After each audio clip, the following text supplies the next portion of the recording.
Welcome to the Kingdom-Minded Mompreneur, where we, Becky and Monique, your new biz besties, both busy moms just like you. We're here to talk all things network marketing, mom life, and how to truly live out your calling. We'll be dropping 2 episodes each week to help you, the busy mompreneur, know the exact strategies to build both your business and your home. You'll hear each week from one of the top network marketers on their best tips for what's led to their success and what's working now. We know that you're here because you are called to something more. You have a desire to succeed in both your business and at home, and we are going to teach you how. If you love what you hear here on the podcast and want to be one of our success stories, join us inside our community, the Kingdom-Minded Mompreneur, where we provide a daily social media action plan, additional resources, kingdom coaching, and more. Click the show notes for the link to join. So let's get into the episode.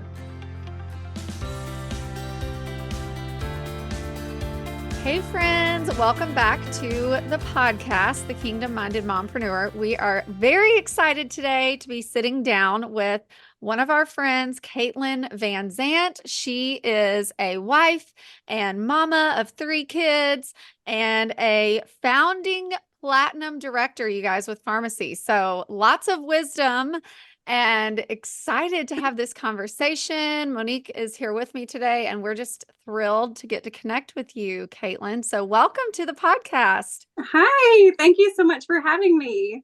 Well, we are thrilled to hear a little bit more about your story. I know I'm always intrigued to hear how women get introduced to the network marketing industry and kind of what that looked like. So would you mind sharing a little bit of your story and just like what brought you to this industry? Yes. Okay. So first of all, my mom was always in network marketing. I remember like my earliest memories, like always doing Avon or always doing like literally, she's done all the things. And then I went to college. I did the normal route. I got my degree in teaching and I taught for 3 years. I also coached some cheerleading in there. And then I got pregnant with our first little one. And after that, I had her in the summer and I decided I didn't want to go back. I didn't want to go back to teaching. I wanted to stay home with her, raise our kids. That was our plan. I'll back it up for a second. First time going to a small town. We had just got married and we moved hours away from family, away from friends. And I was also like really looking for friendships at this time. Like I was a brand new mom. I didn't have any friends around. So I went to a baby wearing group when I had my little one. And through that, I met a couple of friends and they actually introduced me to my first network marketing business. And so I was really looking for friendships. I wasn't looking for extra income. I wasn't looking for anything like that. Just friendships is all I wanted. And so I did that for about a year and I wanted to branch out, try some different companies. And that's when I found the beauty industry and my first time with like actually making some money. And I was like, wow, like this could actually be something I'd bring in income for our family. So I did that and fast forward a little bit. And here I am now at Farmasi, a beauty and wellness company. So I would love for you to share a little bit about what was it that drew you to that specific industry?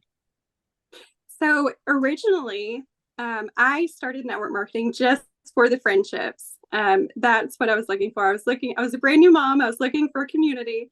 I was looking to, grow some friends in the area. But like, I'm just curious about the beauty because you were like, your makeup always looks perfect. I know. And so good. So I'm like, okay, were you like, did you love playing in makeup or what kind of made you choose that field within network marketing? So actually, I don't consider myself a makeup person whatsoever, which is interesting because so many like on my team, that is what they're here for. They love the makeup. I've never been a makeup person. And in the beginning, I didn't wear a lot of makeup and I didn't know what to do whatsoever.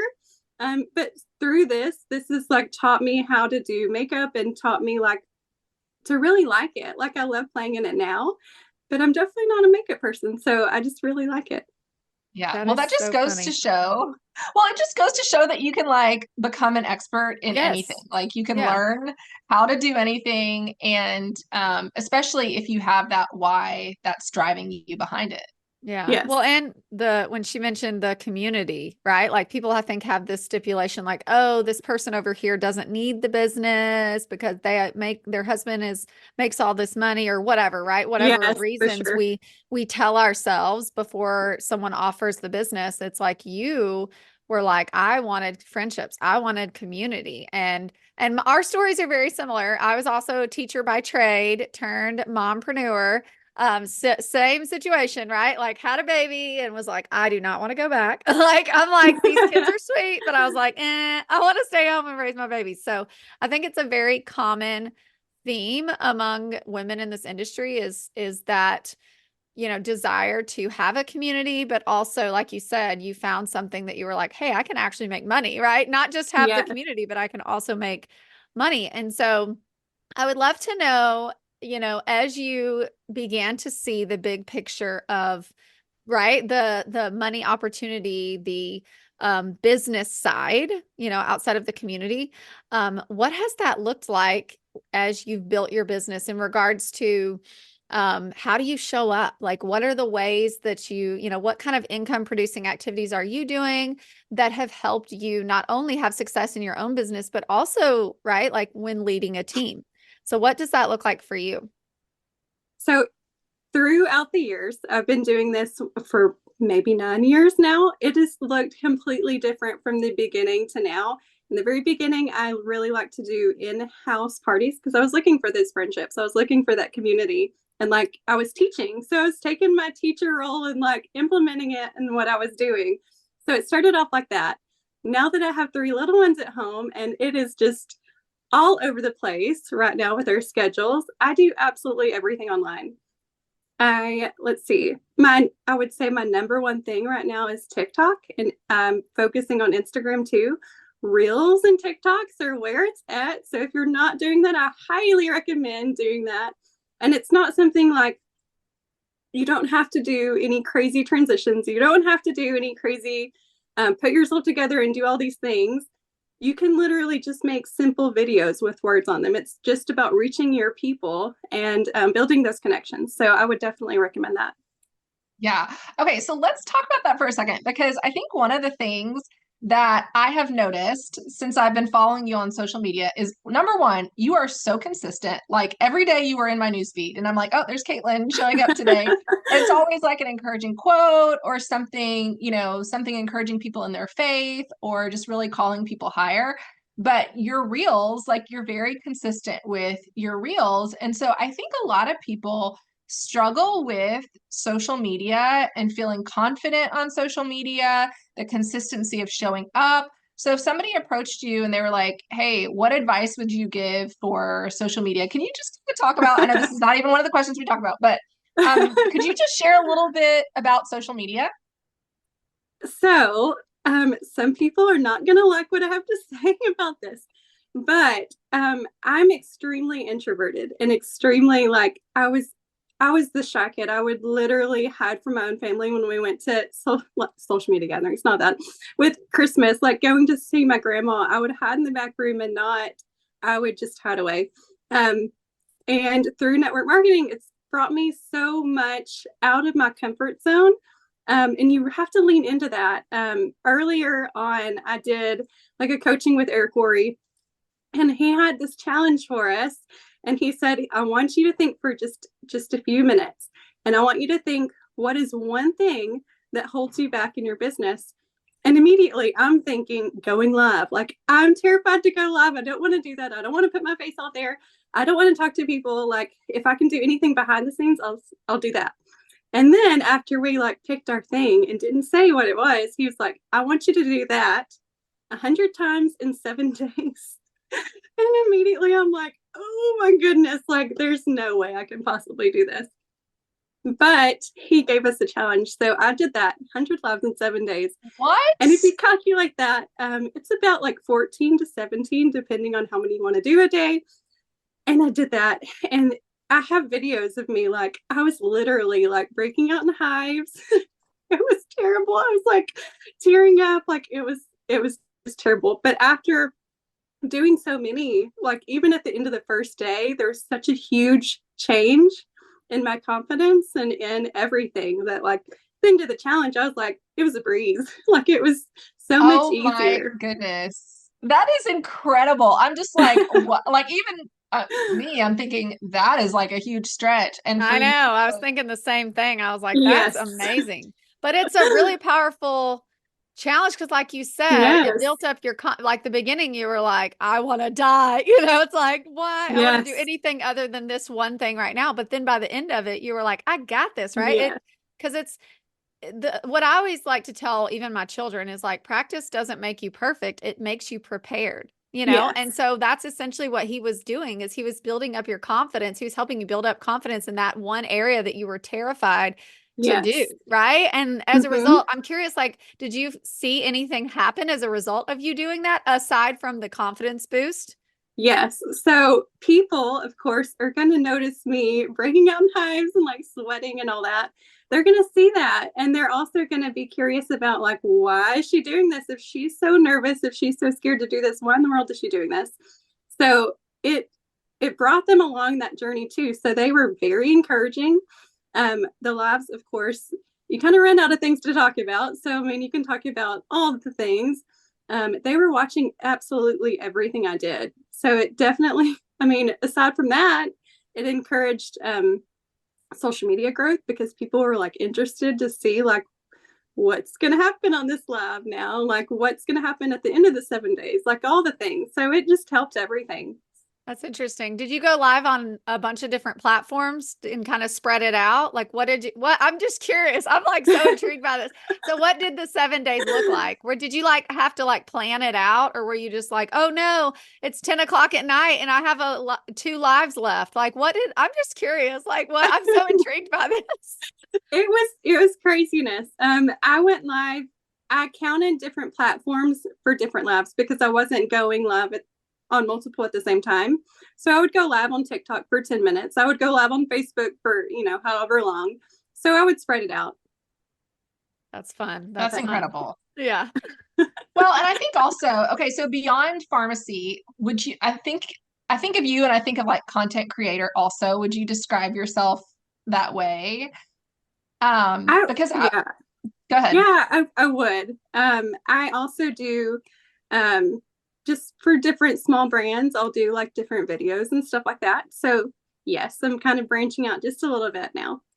Well, I think that's Yeah. what's so beautiful and really fun about this industry as a whole and what social media has allowed those of us that are creators and like have that creative side is we're able to tap into that fun Mm-hmm. because it's like fun for at least for me, right? I know for everyone it's not, but that behind the scenes creativity is like fun and enjoyable. And so for you to have that ability to create, but also get compensated for it. That's really awesome. Yeah, I noticed even once you were sharing your outfit or something, right? And you're like, comment below if you want the link. And I'm like, that's so great, right? Because people are watching your content and you might as well, like, even if it's just like a few dollars here and there, or I mean, I don't know, maybe it's hundreds of dollars. I have no idea, right? But the point is, there's so many ways to make money now online. Yeah. And I just think I just love following you because you are such a bright light. And it also goes to show, I mean, obviously, just even, listening to you talk, like we know you're an introvert. And you were even like, girl, I do not want to get on this podcast, but I will for you guys. And we're like, sorry, and thank you, but but it also shows, right? Like you conquering another fear and recognizing like, hey, by me doing this, I'm going to grow. I'm going to stretch myself. I'm able to serve what you obviously want to do. But it just goes to show that even people who are like really shy or reserved or feel like, oh, I can't do that, right? Like I can't be like Katelyn. Because probably honestly, like I had no idea you were an introvert until you just said that. And like after like us communicating, I would have had no idea because you are just so creative and so like it feels like when I'm watching your content, I'm just like hanging out with a best friend, right? Like I'm like reading my best, like I feel like I know you, right? I feel like we're Yay, friends. good. Yeah, and Yes. that's the goal, right? And so Yes. I'm curious too how your strategy has evolved or like what do you feel like Because I know, right, the platforms and all this are ever changing, but what do you feel like has helped you the most in regards to reaching the women, obviously specifically, I would imagine the women or like other moms that to share the business with? Um, do you mean like by platform or Yeah, well, what do you just mean? in general, like on social media, like because like when I read your content and I'm like following you, like I said, I feel like I'm like, oh, she's my friend, like I'm like, oh, we're friends, and so it's like draws people in. And so, what do you feel like sets you apart from other creators? I would say I try to be really authentically me online first. I try to share my actual life. So I'll share my kids on Facebook. I'll share, I mean, not a ton because there is that line. But, I went to field day this morning, so I'm going to share about that. I'm going to share what we're doing, and that's relatable to other women just like me. So I try to share that, and I try to share what I've gone through so it can help someone else, especially about the business. And yeah, that's what I do. So try to serve So and help other ones. yeah, and I think your serving comes through so much in your content because you are so encouraging to other women. And oftentimes, when someone is that way, it's because they are confident in who they are in their identity. And so, what have you learned about your own identity that you feel like helps you speak life into other people? I would say, for so long I was stuck in my comfort zone. And I realized that I didn't want to stay in that comfort zone because there's no way that if you're in that space that you can have a full life that God wants you to. So that's what I'm doing now. That's why I constantly make myself get out of that comfort zone, so I can do whatever He wants for my life. Yeah, I think that's so Yes. powerful because I do, right? It's like, you know, Jonah didn't want to go to Nineveh, right? Like he's like, nope, I ain't going over there. Yeah. And then it's like he ends up in a fish, right? And I think many times people view those big scary things or the rejection and think, well, it must not be for me. But it's like he's really obviously refining us and working on us so that we are equipped and prepared for what he has for us. So I would love to hear a little bit about, you're obviously bold about your faith and sharing about that online. I would love to hear a little bit about that journey, like your faith journey and, where you are in it today. So I would say, well, first, I got saved in seventh grade. So I've been a Christian officially, I guess, for that long. Um, but I've always been very quiet. So as far as boldness, I definitely wasn't bold then. And throughout the years, especially social media, I realized that that is a platform. And if God's going to give me that platform, I better be as bold as I possibly can because that's just other people that we can reach for Christ, for the kingdom. So yes, that's definitely Amen. brought a whole nother level of everything. I love that so much. And it just reminds me of stewardship, like stewarding the things that we're given. Yeah, And the platform that you have, your social media platform, is something that God gives us. And so, right. the ability to steward that well, I love that so much. So, as you have built and you are in leadership, I would love for you to speak from the leadership aspect of it.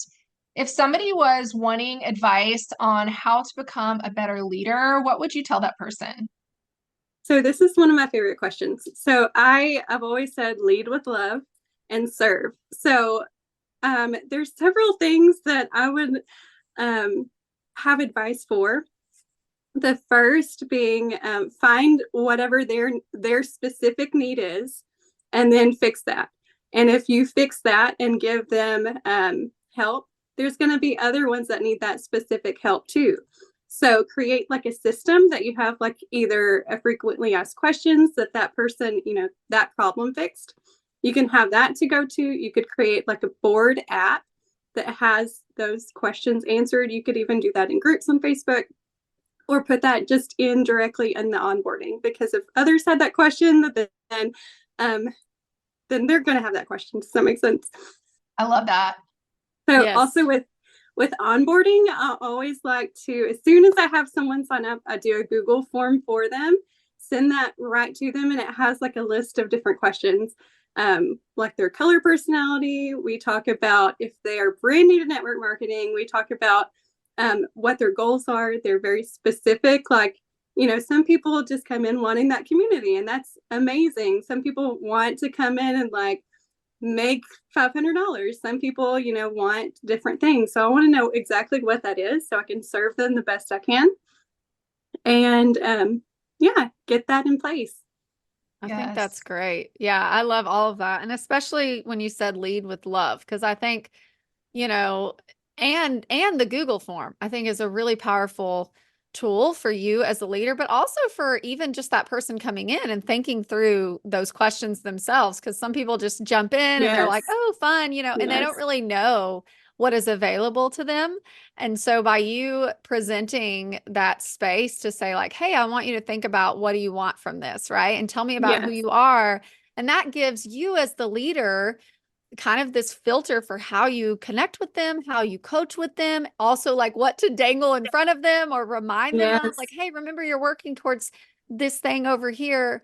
And I think that's, definitely something every leader, whether you have one person joining your team or 100 people joining, like in a month, like that is so impactful because, the most beautiful and like loving thing we can do as a leader is to hold somebody accountable. And so you obviously, by saying to lead with love, and to serve your team, I love that. I think it's really, really helpful. And yes, everyone needs to do a Google form when they're onboarding. And I will say even like quarterly or, I mean, some people even will do it maybe like every month. I don't think that's necessary, but I think like even like, the beginning of the year or halfway point or even like once a quarter, whatever you want to do, depending on the size of your team. But I feel like, sometimes we get busy, like we were just talking about, before we got on the call, how busy May is. I know Monique's got one graduating and life is just hectic. And you were like, I just came from field day and kindergarten stuff. And now I'm going back, it's just a busy season. And so, I think especially as we approach the summer, those, leaders in the industry need to kind of reconnect even with their team, right? And be like, hey, even people that maybe joined 3 years ago, being like, hey, I want to hear, what are you working towards in this season? How can I serve you? What does the summer look like for you? Are you wanting to put your foot on the pedal and make money for a, vacation on fall break? Or are you wanting to just, put the cruise control on, or are you going to fall off the bandwagon? It's kind of like, what's going to happen? And that's a really great way to get insights into where your team is at. So I think that's great.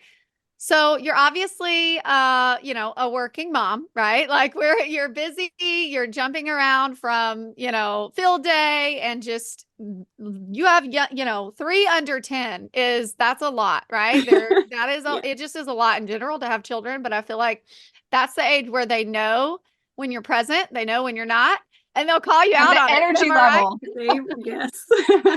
I think the energy level, I'm just sorry, this is not about me, but I'm remembering when I had 3 who were under that age, and it is a lot. The energy of 3 kids who are young is a lot. So kudos to you. Yes. But I would love to know, how do you balance being a working mom? Oh my goodness. This is something that I used to struggle with so bad. And a good friend told me, be proactive, not reactive. And that changed everything for me.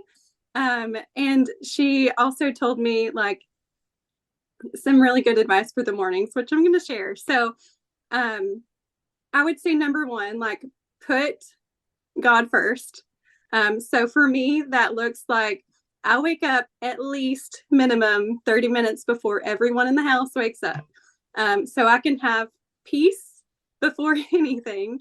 So I can have complete silence. We also have a dog that's all over the place. We've got kids. It's just crazy town at our house. So if I have at least 30 minutes of pure silence in the morning, that's what starts my day off.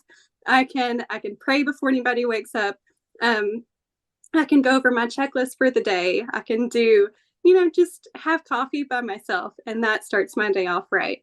I also do that same checklist before I go to bed, so I can be proactive for the next day and see what I need to focus on for the next day.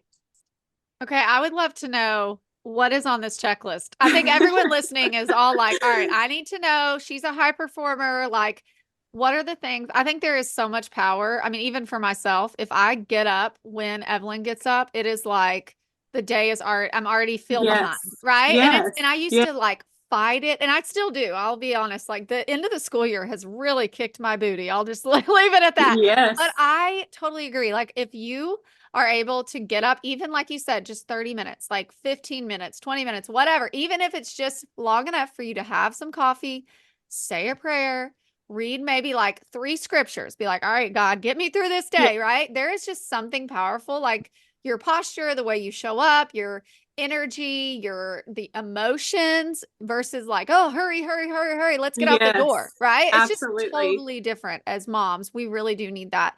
But when you were like, I look at my checklist and then I, look at what's ahead for the day as well as when you go to bed. I know that's actually something Amy Porterfield does. She's talked about on her podcast before, like the planner she uses or whatever. It's kind of like Mhm. this whole thing of like, okay, here's what I need to focus on for the day.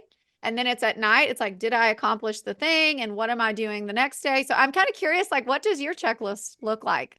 I was gonna pull it up really quick, but I also live in the very middle of nowhere. Our town is 150 people. Oh my Um, goodness. yes, it's tiny in the middle of nowhere. So my reception is absolutely terrible. So I was gonna see if I could send it, Or but even if maybe you I could just can. think of, yeah, even if you could think Yeah. of a couple of the things that stand out to you with that. Yes. So I used to have this long list of all the things, and it would stress me out so bad. And I've learned over the years, don't do that to myself. Like you see all these things and then you get overwhelmed and then nothing happens. Like you just shut down. So what I do now is have one thing that I want to accomplish for the next day. And then I'll have 3 things under that. That is like, there's a number one and there's 3 things that are on the next of the list. You finish your one thing and then you're proud of yourself. So then you feel accomplished if you have that one thing done, and then you can focus on the next things. Um, and yeah, you can check those things off, and that makes me feel very happy inside when I can check things off.